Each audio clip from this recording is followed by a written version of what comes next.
competition, C. Lower food prices, D. reduce fuel consumption.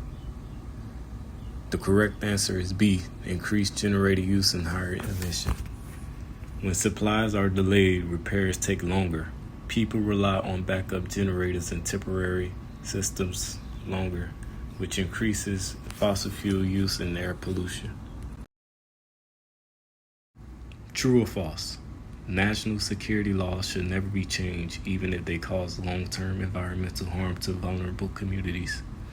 The best answer is false. National security matters, but policies should be reviewed if they create long-term harm, especially harm that hits vulnerable communities the hardest.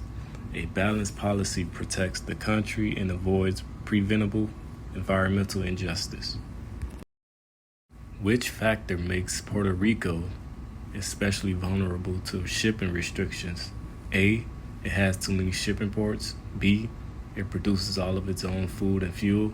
C, it is an island that depends heavily on imports. D, it controls U.S. shipping policy. The correct answer is C. It is an island that depends heavily on imports.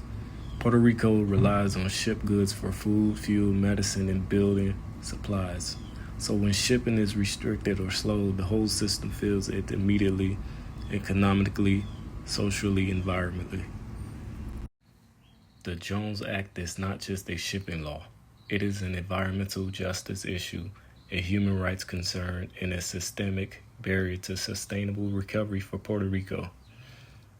True change-making means dismantling policies that harm communities and replacing them with solutions that allow people and ecosystems to thrive. Here is a video to basically sum up what we've been presenting. This concludes our presentation. Thank you. Thank you to the sources we've used to complete our presentation.